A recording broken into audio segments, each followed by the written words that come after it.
Well, welcome. The silly season continues.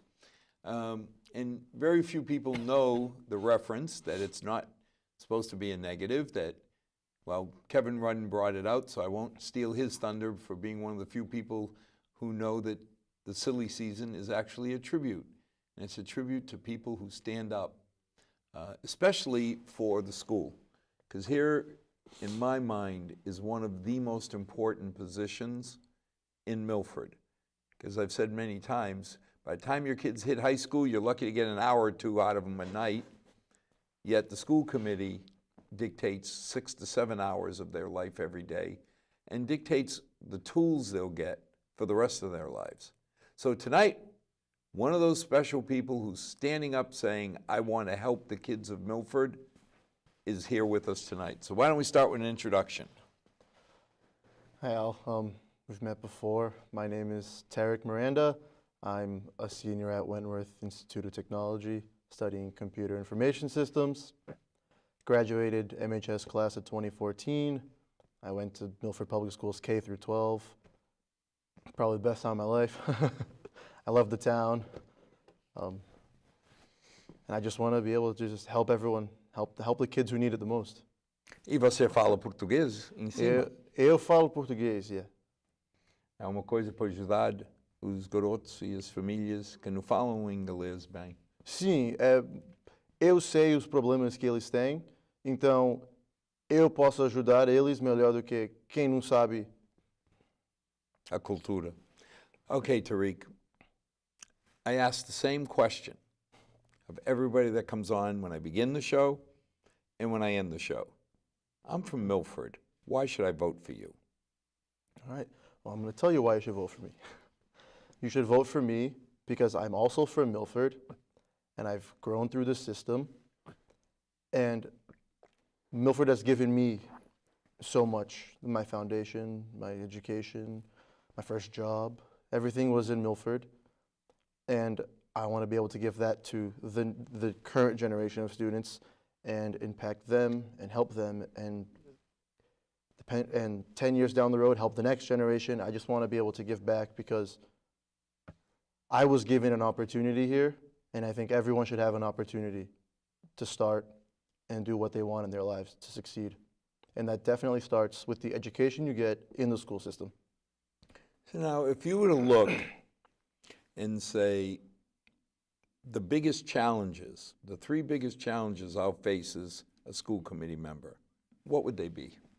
The 3 biggest challenges the school committee, the members face themselves. Well, you're on the school committee, you're going to dictate the educational process in Milford. So what are the 3 biggest issues you think that face us? It's keeping up with the time, adjusting to the ever-changing environment that we live in, because every year there's a new thing. And we have to, it could be better, it could be worse, but it's new and we have to adapt to that new thing. The second thing would be making the plans. I think that's just a very challenging thing. Planning long term. It's easy to fix something today and say this is a problem, but you have to look 10, 20 years down the line. You can't just look at today, or else you're never going to improve. You're just going to be with the same results, same everything. And the third would be making it all just work. You know, just making everything work and mesh together and have a good school system that gives back to the students, gets them ready for college or trade school, or to just succeed and be a great citizen. So now talk to me about, you're saying number 1 would be keeping up. Do you have any ideas of what we have to do in the school system to make sure our kids go out prepared? Well, you know, they have to know how to read and write and add and subtract, but but they also need to learn to think for themselves. You know, they need to be their own person and make their own decisions. That really would make them you're not going to be told what to do your entire life. So I feel like the earlier they learn that they have to make their own decisions, especially in high school, you're a young adult, it gets a little more complicated. You know, there's a gray area. My parents say this, I want to go to this school, my parents want me to go here. So you kind of have to weigh everything at that point in your life. We talk about how well we educate our kids. And, you know, the administrators, the educators, the parents, we're a bit biased. But I always said the real judges are the colleges. Mhm. Because if they don't believe Milford's a good school system, they won't allow our kids to go there. Now, you didn't graduate too far back. No. I mean, you know, I think about it, Paul Revere and I graduated together. You know, he went off and did a horse thing, but Hey, it's what he likes. how did you feel coming out of Milford High? From going from my transition from Milford to Wentworth? Now I want to go somewhere. I mean, did you only apply to Wentworth? or- No. I applied to a few schools. I applied to Suffolk. I was accepted. Wentworth, I was accepted. Anna Maria College, I was accepted. So you were- UNH, I didn't get accepted, but you know, there's always the no there somewhere. But did you feel that you were in a good position coming out of Milford High? I felt I personally was in a good position coming out of Milford High. Was there anything that you found that really helped you, that you learned, or? Well, I figured out what I wanted to do, so that made just narrowing my class choices. I found out early what I wanted to do. So I picked more classes. I took every computer and engineering class that I could take to prepare me to go to an engineering school. So it just, I went that direction at an early age, and I love it. And I think that's what prepared me better than some other student. Some kids don't know what they want to do, and they're 25. They still don't know what they want to do. Some of us don't know what we're going to do when we grow up, and I'm 60. So you see, I feel like I was better prepared because I'd chosen my career path at a younger age than other kids, and I think, and a lot of kids switch majors or switch schools, and that's just part of that learning curve at that age. Yeah. Now, you talked about you got to look down the road, a decade or two in the future. Absolutely. What do you look at? How do you focus? Because 20 years from now, I don't know where we'll be. What kinds of things would you want to look at to make sure the kids are being prepared for 10, 20 years down the road? Well, you have to look at the current education, how it's being taught, and how we can improve that, whether it be any subject, how we can just make it better to better prepare them for college. You have to look at the changing IT and technology universe. You know, we have Chromebooks. The entire high school has them. A few more grades have them, and it's a great thing that they're integrating the technology with the students, and from there, that's already a step. That's a step ahead of many schools. So, not every school in the country does this. We're one of the few where we can afford it. We can push it through, and hopefully, there's more planning put into it to see that it's providing us with better results for our students. If it's not giving us better results, maybe we made a mistake. But if it's providing us better results, then we did a good thing in the right direction, and it's pushing us towards improving. Now, you mentioned you have to plan. One of the areas that a lot of people are pushing on the current administration is, where's the long-range ed plan? You know, for over a decade, we had one, and that guided us through renovating Brookside, adding at Milford High, doing some work at Memorial, and changing Middle School East. Yeah. How do you feel about a long-range ed plan? Why don't we have one? The school committee hasn't sat down and decided this is what we have to do. They're focusing on the now, but they have to focus on the now and implement that into a long-term plan, which is what had happened in the past, but it's not happening today. And which is why you leave teachers and administration in limbo, because they don't know what's going to happen. They just play it by ear, day by day. And that's not fair to them, because if I was a teacher or an administrator in the school system, I would like to know where we're going to be, what the plan is. Well, even as a resident, Yeah. you know, we've talked about there's a school coming. Yes. You know, for over a decade, we kept saying there's a school coming, so we're saving money. And that was Woodland. Mhm. As soon as Woodland was done, we were asked, why are you putting money away? I said, there's a school coming. What do you think of the high school? The high school, it looks like a prison from the outside, but it does its job. You can get your education in there, you know.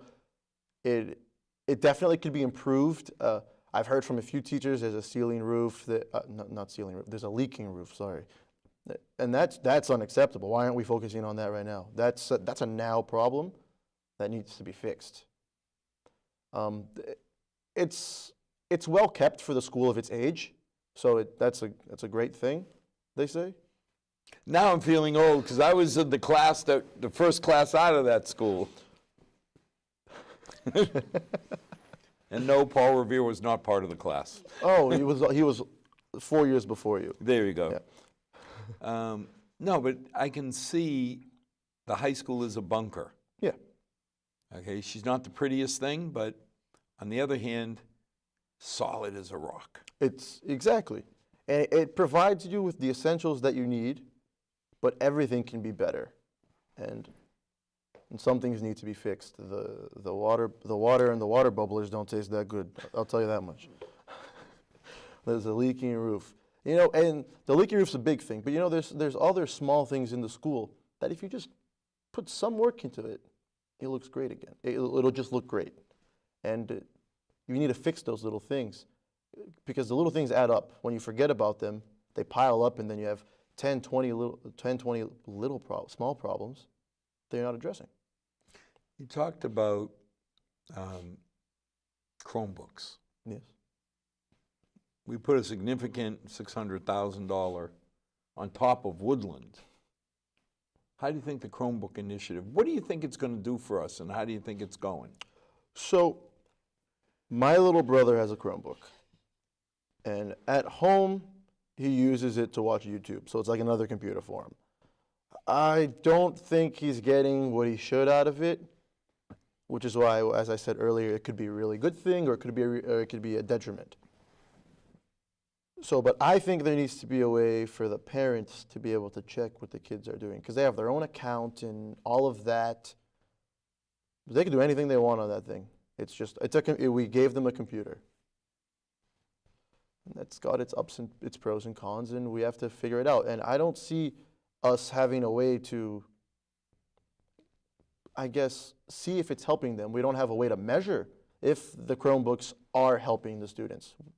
And I think we need to find out a way to measure if it helps them or if it hurts them. Was it a good investment? I think so. But we have to put some policies in place and, like I said, find a way to measure it. Is it truly helping the students? Because if it's not, then it was a bad investment. But if we can make it help the students, it's perfect. One of the measurements people use are MCAS scores. Mm-hmm. Our MCAS scores compared to other towns, when you look at them Around us, around us, we fall behind. what do you think? Why? Well, it's a recent thing. When I graduated, we were a Tier 1 school. Today we're a Tier 3 school. It's 3.5 years later. What does that mean, Tier 1 versus Tier 3? Well, the Tier 1 school, it's the Massachusetts Department of Education. They have tier rankings 1 through 5, 1 being the best, 5 being the lowest. A Tier 1 school is performing at the top 15th percentile in the state, and a Tier 3 school is performing in the lowest 20th percent. So how did we go from the top 15 to the lowest 20th in 3.5 years? I've looked at the scores. You see a sharp decline, and we're working on it. We're working on going back up. But why did we have that decline, a rapid decline? It wasn't over 20 years that we worked our way down. It was night to day. What could cause something that quick? I mean, you've been out of Milford High for how long? 3.5 years. So it's a blink. Yeah, it really is. Sometimes I feel like I'm still there, especially when I go back and say hi to everyone. And Yeah, I but go to I all mean, I go to all the schools, and I still say hi to my teachers from We blinked and Stacy 3.5 years went away. And Yeah. you say you felt that Milford was a top performing school when you were there. Well, I'd say so, but the data from the state also backs it up. It's not just an opinion; it's an opinion and a fact.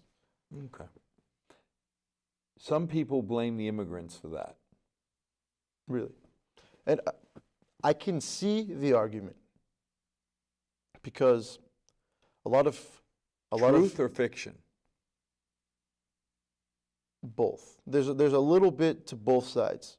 So when you come over to the United States at a younger age, let's say you're 4, 5, 6 years old, you assimilate very easily. That's all you know. That's your life. So you learn English. You do better than better than than the other immigrants who get here at a later age of 14, 15, 16. You go straight to let's say you get here in the 8th grade. Your English doesn't compare to anybody else's English in the school system because you're already behind, unless you. Oh, heck, I came out of the Heights, and for the first time in my life, I left my home and I went out and said, what are these people speaking? What is this funny language? Because Right. we never spoke anything but Portuguese in the house. Right, and I mean, So it wasn't even coming out of another country. I just came out of my house when I was 5 years old. so imagine you're 5 years old. You're coming from another country, and now you're going to school here. You adjust because you're so young and your brain's molding, so you adjust and you learn. But when you're in the 8th, 9th, 10th grade, you're kind of set in your way, and I think it also do with the age that you're in. You're just set in the way that my culture's the one way. I don't want to. A lot of them don't try to learn English, or they don't want to learn English. But it's a toss up. 50% do, 50% don't, and it sucks because that's where I feel like some of our scores are lagging. Where 27% of the school system is English second language.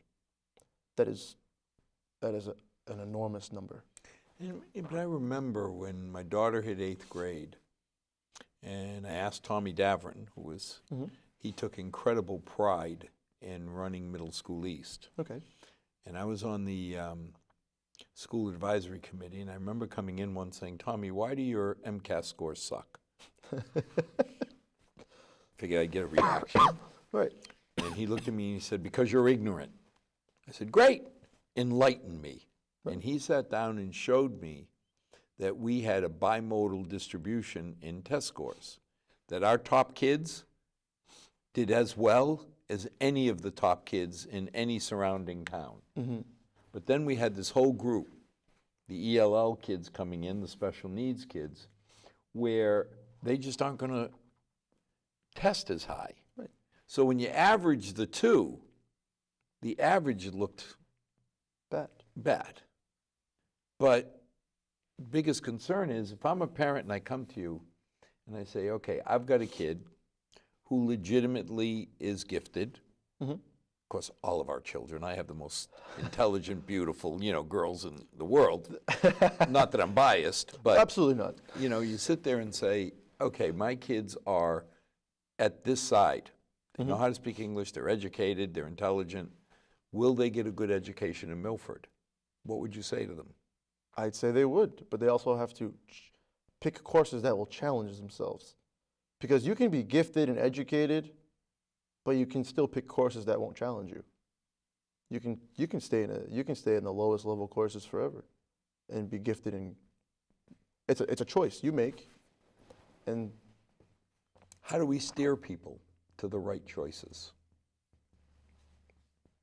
We have our guidance counselors who try to help you figure out what level class you should take, and they try to explain to you why. But ultimately, at the end of the day, it's your decision, and I think everyone should challenge themselves and try to just take that one notch higher, because that's the only way you'll improve. Because if you're comfortable in class, then you're not being challenged. You're not getting better. You're not learning. Do we offer high enough level courses to challenge the brightest kids? Well, we offer them college level AP courses. So I would say we do. Yeah. Maybe we could offer more. We offer biology, chemistry, AP calculus. We offer all these, but maybe we need something else. Maybe there's a group of kids who are underrepresented. Like we have our AP computer science class, but that's online. Now that's a whole nother thing. Like learning a coding language online at the college level is different. And I think maybe we should try to help them out. Have a teacher who teaches AP computer science.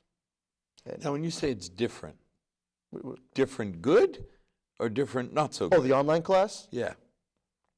Well, I guess it's depending on the person. I do very well on online classes.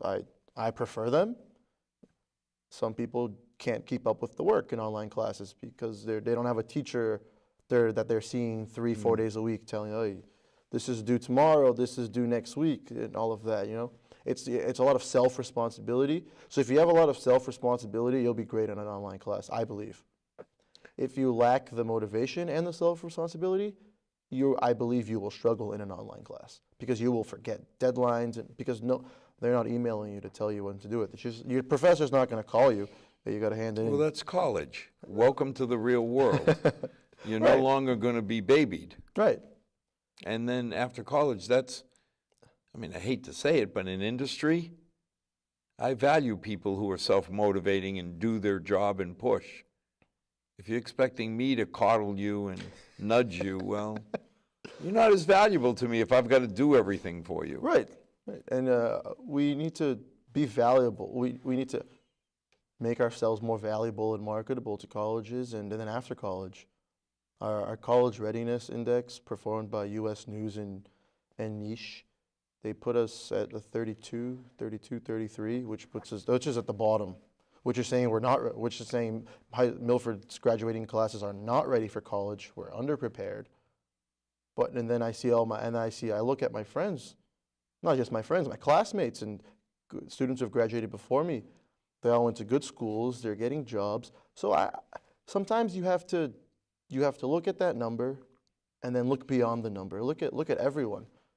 And most of them have jobs. They did well in college. And so I think that number is wrong. It couldn't be, I think that's wrong there. Well, when I look at my oldest, who's now teaching at Milford High, she did have a bad semester junior year. She got a 3.95.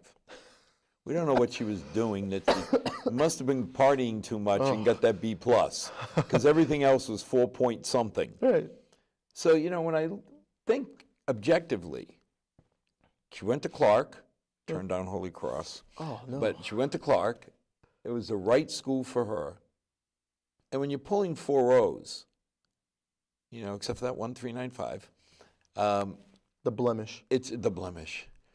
Of course, she went and pulled my transcript and said, I don't see 4.0s. And that stopped me from teasing her anymore. Right.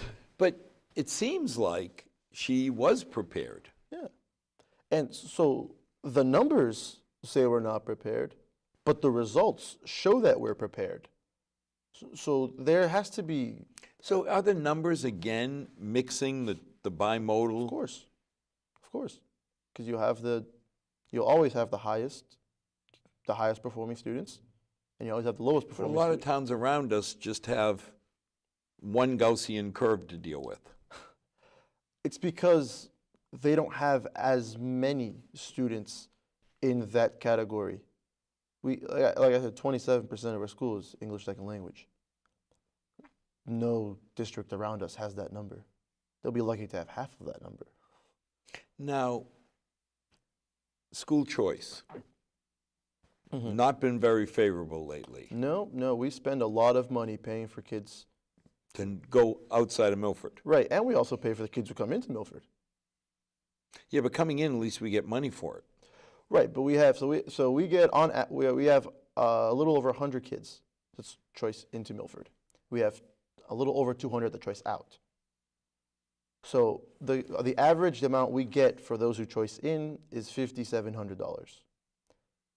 But it takes $12,000 to teach a student per year.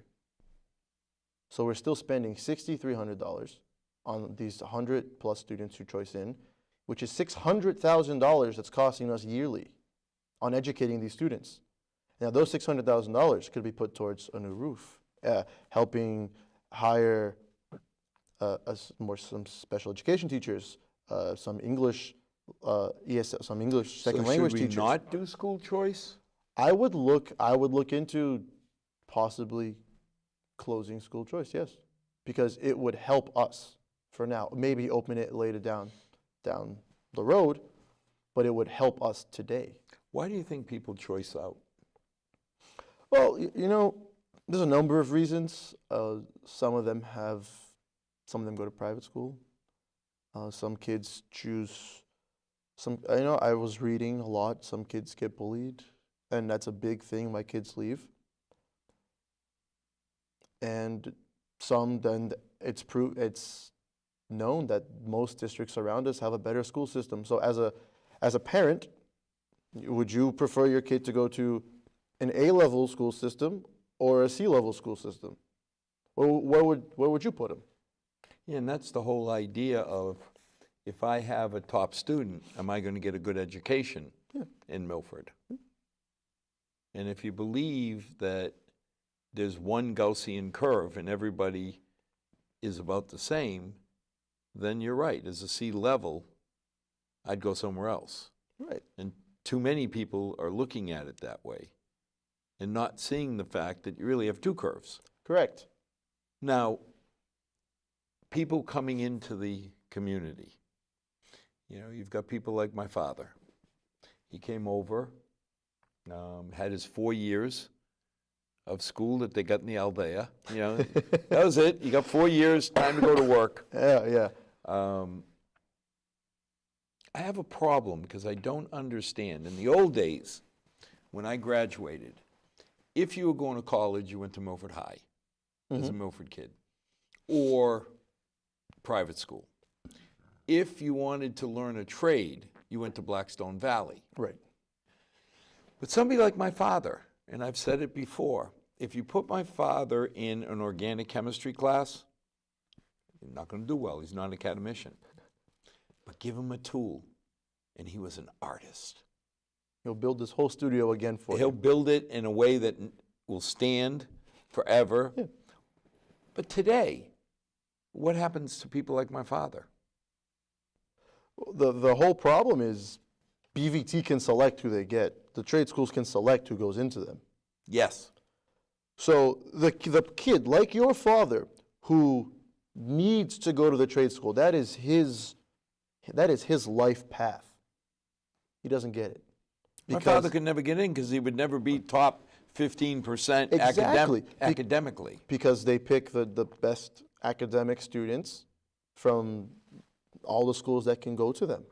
And I don't hold anything against Dr. Mike. Dr. Fitzpatrick is posting results that nobody can challenge. Exactly. They do a great job. But the whole point of a trade school is to teach a trade. So then, like a person like your father, or a lot of our friends probably, would have benefited from, but didn't go there. But today, a lot of the kids from BVT, it's kind of changing from a trade school, and that's just becoming like a regular high school. You're learning Becoming a trade. a magnet high school. Yeah. Because I don't know of many kids with discipline problems or whatever that get into BVT. Right. But they're also, a lot of their students now are going more to college instead of trade. So I think they've lost their focus on being more of a trade school than a college prep high school like Milford would be. Milford is a school that prepares you to go to college. So what can we do for the people like my father? The kids who want to use their hands. We have to offer them something in Milford that's going to help them, that's going to teach them how to use their hands, whether it be masonry or carpentry or be a mechanic or an electrician. We have to give them those options. But can we, with the charter that, the state says you can't compete with Blackstone. Right. So it's not compete, but we can show them. We have to raise the awareness to them that, okay, you didn't get there, but you can still go to a trade school after. But now we're putting in programs like, all of a sudden I was going into the cafeteria. Mm-hmm. There's a bank in the middle of the hallway. Milford Federal, right there. There's God bless Milford Federal. Between them and, there's 2 banks in Milford that always, Milford National, step up Yeah. and help the community. Yeah. And this time I turned around and I said, there's a bank in the middle. So we can teach kids skills like banking. Yes. We can teach hospitality. Right. Should we do more of that? Yes, because not every kid is meant to go to college. I'd say it's probably a 60-40 thing. 60 should go to college, 40 should. Me personally, I think that's where the numbers are at. But you have 80% of kids going to college, which leaves trade jobs in high demand. And then and then your father, he just goes. He could have just, if he had gone to trade school and all of that, he would have just gone to would have done the trade forever. It's interesting because my daughter said something I found profound, and it ties to what you're saying. She said, Dad, my job as an educator is to get every kid to their potential. Yeah. Maybe a little bit more. But if they reach their potential, I've done my job. Yes. Not all of them, because she does special needs, have the same potential. Of course. Even those who don't have special needs, we all have different potentials. We all have different potentials. And you look and say, if all the educators took the attitude that we want every kid to hit their potential, could we ask more? I believe so. It's you're going to push them harder, I'd say. Even at the lower class, if you have that attitude, there's a little more oomph to it, a little more effort you're going to need to get that A, There's a little more studying you're going to have to do. And that's going to make you a better person and educate you more. And then the teachers, like your daughter, she's doing an excellent job. All the teachers are doing an excellent job teaching the students about with what they are given. So now, some people think diversity has a negative effect on our community. I always joke because we came out of the Heights. Every year we celebrate diversity with the mayor's dinner. Mm-hmm. And I've always said we were too busy practicing diversity to know it was in vogue. If somebody said to you, I think Milford's diversity may have a negative effect on the town, what would you say? I'd say they're looking at it differently. Some people think diversity is a good thing, others look at it in a bad way. How do you look at it? I think it's an asset. Diversity is an asset for any town. But in terms of the way we're educating them, we're not connecting with them. We're button heads. We're not connecting with them, and we need to find that connection. We need to bridge that gap somehow. Well, getting the parents involved has always been a challenge. Yes. When I was at school, I always laughed because my dad spoke enough English to get by. Right.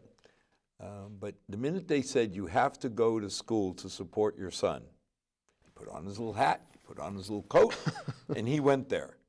And they talked about programs. And I knew that he had no clue.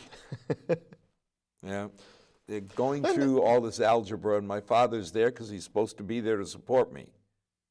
But there are a lot, and I felt great because when I looked out, my dad was there. Yeah. I wasn't going to get help from him on algebra or calculus. I knew it. It's not what he does. But how do you get more of the parents who aren't mainstream English speaking to get involved? They want to get involved. They care, but there's something, I don't know what the actual problem is with them. They say they want to get involved, they say they care, but when it comes down to it, they're working at night or when they're supposed to be there, or they're working 2 jobs, 3 jobs a week, and it's hard. It's hard for them to do everything that they want to do. If it was up to them, they'd make sure their kids learned everything. Right. They'd be on them every single day to learn English. Can we do things like reach out into the community? I mean, if you put things up, now it's funny because I think of Milford as Irish, Italian, Portuguese, Brazilian, and Ecuadorian, you know, You got everything. 5 main field groups. And then you sit there and say, but there's 20 different ethnic communities in Milford. It's amazing how many different countries and cultures. And we all work together every day. We drive on the same streets, walk on the same sidewalks, pay the same taxes. Isn't that the truth? And we make it work together. So we need to find a way to get the parents more involved, or maybe not more involved at first. I think awareness is a good first step. Because the problem, I feel like some kids might not, there's a letter, they might not give it to their parents. You know, maybe we have to reach out to the parents. Oh, that dang backpack. I think Jimmy Hoffa lived in the bottom of my daughter's backpack. 'Cause if I ever jumped in there, there were notices that, oh, I should have done this a month ago. I should. Exactly. And, you know, sometimes it's not even the kid's fault. We forget. Everyone forgets. And if you're like in 4th grade, 3rd grade, you're running on the bus, you run to the bus, you get home, you run off the bus, you're not thinking of what's in your backpack, that note that you have to give mom and dad for some meeting in a month. Oh, tell them later. You'll forget. Happens to the best of us. Today's day and age, money always comes into the discussion. Yes. Now, we have about 62% of our budget being spent on schools. And we always get the administration saying, well, no, we don't have 60 odd million. But the way Milford breaks out the school budget, the health care we take care of at the town level. And we all know that that doesn't go up 2% a year. No, it doesn't. That's been going up. I mean, we got 6%, we get excited, which really annoys me because that's 3 times inflation. You know, that's not a good thing. It's terrible. We have what I call the mortgages. You know, we built Stacy. We're still paying for Stacy. We just started paying for Woodland. You know, Brookside. We're still paying on that. So we budget that separate. Right. And obviously this year with, you know, Woodland coming online, that was a huge jump. But Yeah. luckily we saved 13 years. We had a plan. There We you go. had a plan. Now, we break up operating budget and SPED ELL as the 2 big areas, Right. okay? When you add all 4 up, comes up to 62 million. What do you think? You know, I personally think we have money being mismanaged some way, somehow. Like, I've been going through the budget and I read through it, and some requests I don't see the need for them, and some requests I'm like, oh, we really need that, because that's what we need. That, but maybe we need a long-term plan to get the budget back in good fiscal shape. You know, maybe we can get that 62% down a few percentage points with a long-term plan. You know, maybe one year you're gonna put a little more into it, but at the end, to make the end goal, to offset the end goal, you invest more now to save later, or vice versa, like we did with the schools. We saved, now we paid them off. Now we're paying for them. We spending too much, too little, or about right? It's hard to say. You know, it's very hard to say. It's on a situational thing. It's hard to say overall if we're spending too much, too little, or just right. In general, I'd say 62 million, we're spending too much. But then when you look at it, When you look at it, if you look at the numbers, we have 4,200 plus kids. Yes. It's a lot of kids for a little town. yep. Words come up, and people always wonder. There's certain profanity that we don't like hearing in Milford. Prop 2.5 override, debt exclusion. Oh, I don't want to do that. What's your feelings?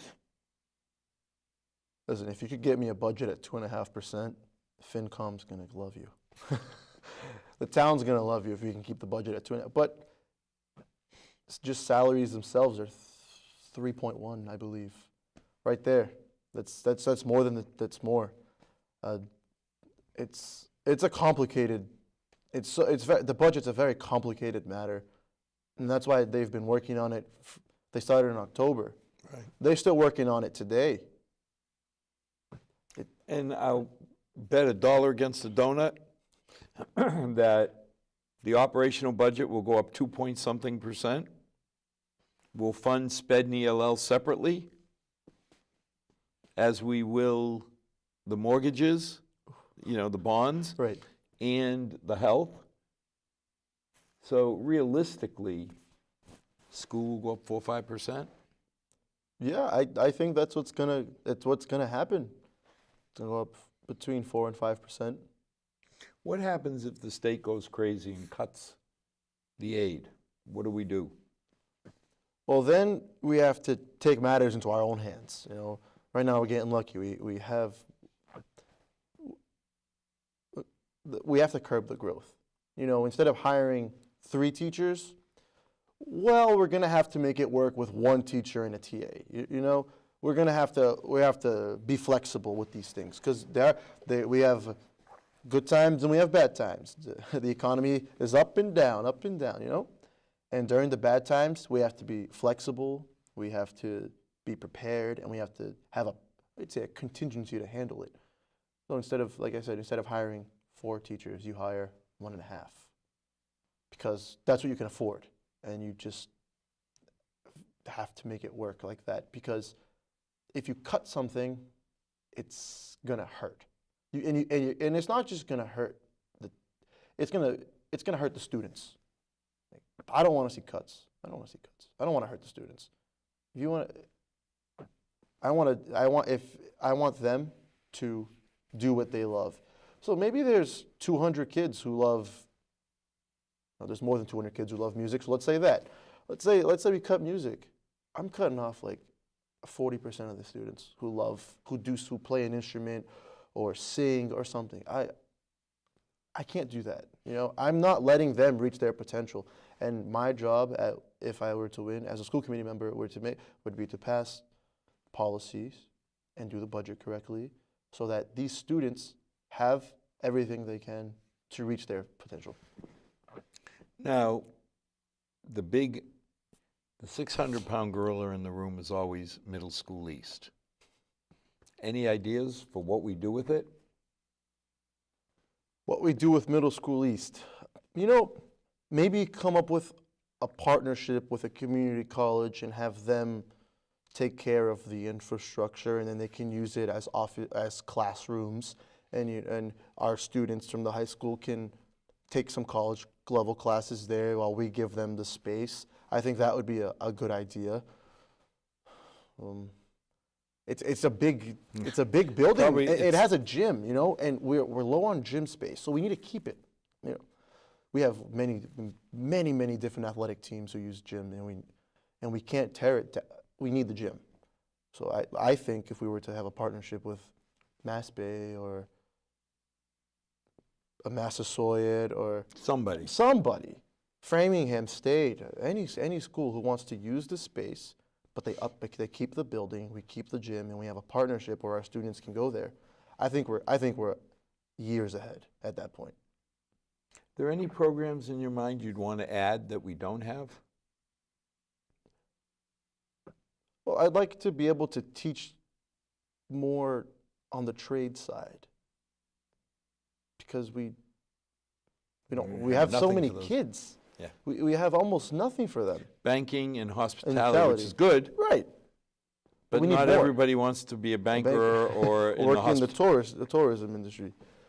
So we have to help everyone. And I want to make that happen. I was talking to a few faculty and administration members that there's a course coming in next year that's going to teach you about carpentry and how to be a mechanic and all of that. Really? Yes. It's going to be a 6-credit course in the high school. Hot ticket. It's great. I think it's a great thing. And when I heard about that, I thought to myself, this is fantastic. This is exactly one of the things we need. Because college isn't for everyone. And as your daughter put it best, we have to have the kids reach their potential. Not what we want them to do. We have to reach their personal potential. And right now what it seems like is we want everyone to go to college. But that's not the real world. And who can afford it these days? Oh, Lord, please. I mean, you get to my age and all of a sudden you realize, Holy Cross we had this long discussion with the president because I asked him about his writing skills. Oh. And Father McFarland back then said, what do you mean? I said, Father, didn't they teach you the word only and 65,000 should not be in the same sentence? They went through this whole thing, how wonderful it was, and they were only going up 5%. Oh my. I said, first of all, that's 2 times inflation. Right. And secondly, what do you mean only 65,000? That makes it one of the most expensive schools in Massachusetts. But they're all that way now. I mean, yeah. Northeastern. I think I'm lucky. Mine's 52. Think about that, 52, and you're lucky. Right. Why didn't I go to state school? You could have bought Milford when I grew up for 52. They would have thrown in Hopedale. I mean, come on, let's be serious. Yeah. Times have changed. In a year from February, I'll get in the mail that first bill For the student loans. Student loans, yeah. My first bill is next February. That's amazing because in my mind, that's probably the biggest landmine in front of students. Yeah. How the heck do you start if you're paying $1,000 a month in student loans? Well, I don't think most kids pay $1,000 a month. You have 30 years.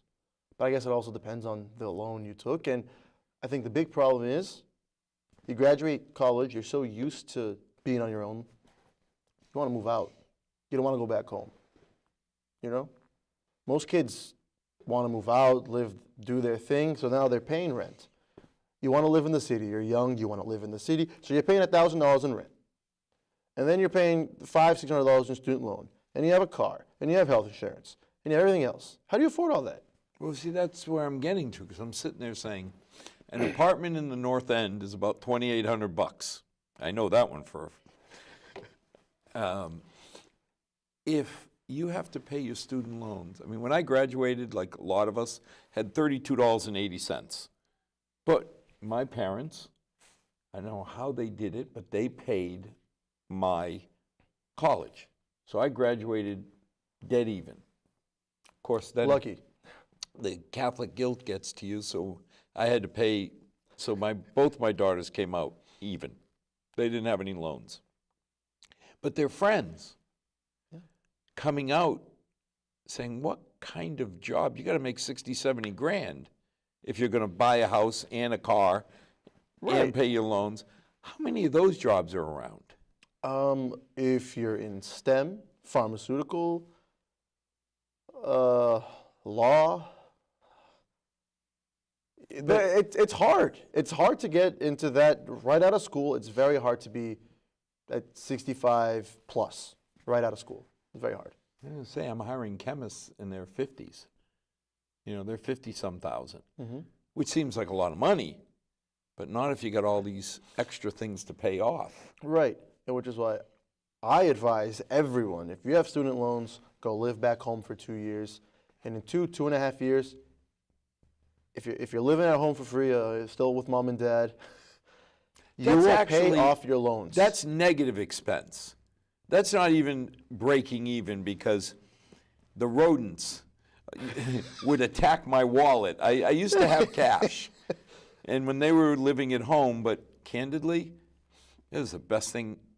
You know, Mom always said, it's time for the little birdies to leave the nest. And I'd look at my darling bride and say, no, you see these railroad spikes? I'm spiking the nest to the tree. They never have to leave. Yeah. I know they do, but, you know, my oldest daughter left and lives 1.5 miles away, so that's close. Yeah. It's okay. Emily's in Boston. Emily's in the North End. Oh. She loves the North End. I don't blame her. Oh, Good food, wake up, nice breakfast, good pastries. so if parents came to you and said, I want to get the most of the educational opportunities in Milford, how do I do that? What would you tell them? I'd tell them that they'd have to be involved, more involved in the picking of their classes, because that's what we pick our classes. We pick the level of the class, and then any electives. Take some challenge. Take a challenging elective, and I think that'll help this. That's the best way I think the parents can help their students, because you have to help them challenge. You have to want your kids to be challenged, and then afterwards, they don't have to go straight away to a 4-year college. The state has great programs. You don't have to go to a private college. You can go to state school. The state has a great program. You go from your associates to your bachelor's. It's still going to take you 4 years, and you save thousands of dollars by doing it. It's interesting because when I first made the decision, and my heart's in Milford, always has been, but for Montessori, we sent my daughters to the Holliston program, and I wanted her back in Milford. No doubt, I was biased. But I went to Jose Vieira, who was principal at Brookside, and I asked that fundamental question. And his words were exactly, get involved. Be involved. Yeah. Because if you're going to let most high school students, if you're going to let them pick their classes and pick the level of difficulty, I don't really see 80% of them going to try to challenge themselves. I say 35% of them are going to, I want to be the best, I want to be the top of my class. I think, and so you'll have a lot of those kids, but then you have the other 65% of the school who don't want to do that. Again, my mom and dad, Milford, my mother came here when she was 16. Mm-hmm. So, her father came before her in 1939. I won't forget the day back then where the library was Spruce Street School. I got a red 4 in conduct on my report card. Yeah, my father put on his little hat, put on his coat. He and my mother took time out of work. And for a working family, it's a big thing. That was a big thing. My father never missed a day at work, but they must be down, the Portuguese in him. And they were told, no, there's nothing really bad. He just talks too much. I don't believe exactly. That was the reason I didn't go to St. Mary's. I went to St. Mary's one day. In first grade, I lasted actually half a day because I went down there. And at first recess, I escaped and ran back to the Heights. My mother comes home and says, what's going on? I said, the girl next to me got hit with a ruler for talking. It's only a matter of time before that woman kills me. That nun is going to kill me if she gets whacked for talking. Oh, God. Yeah. But it left an impression that, dang, I felt like I embarrassed my family. That my mother and father, they didn't have to, but they felt there was a blemish on our family. Right. And they went down to the school to find out, what did I do to deserve, a red 4. Now here I am, 50 years later. I still remember that day when I saw them walking into the school, and it was like, oh my God. Yeah, so when my brother loves to talk, so he'll get a note sometimes and talking too much in class. My mom calls the teacher. She talks to my brother. Calm down, you know. It's the same thing, you know. That must be the cultural thing with us and our parents being more involved than others, and I think it makes a difference. That's what I think. That's how you make the difference. Like I say, I'm 61. I was in 6th grade, and I still remember the day watching them walk in, and like, I'm in deep trouble. He's got his little hat on, you know, it's the go-to-meeting hat, and his Yeah. coat. You know, and Dad was a laborer, so he didn't wear a suit jacket very often. Right. You know, weddings, funerals, and times that I don't want to see him in it. Yeah, it's the same way. I completely understand what you're saying. Okay, Tariq, it comes down to the end. I'm from Milford. Why should I vote for you? You should vote for me because I understand all of the problems, and I'm the only candidate that can reach out to the 27% of students who are English second language and understand what they're going through and their difficulties to make our town a better place. Well, as I started saying, my hat gets tipped to anybody who stands up and says, I'm going to help your kids. It's 4,200 kids in our school system. And anybody who will help my 4,200 kids, I think it's a nice thing. So thank you. Regardless of how the election turns out, whether positive or not, thank you for standing up saying you're willing to help. And as always, I'll never ask you to vote for any specific candidate, but I'll beg you to vote. And in order to have an informed vote, get to know this year, for the love of God, 7 people. It's the most I've ever seen. This is fantastic. 7 people have said, I want to help your kids. Get to know all of them, either on this show, on Town Crier's show, at the forums. There's a lot of opportunities. So thank you for joining. May God bless our 6 loyal viewers, and may tomorrow be a better night than tonight. Good night, all.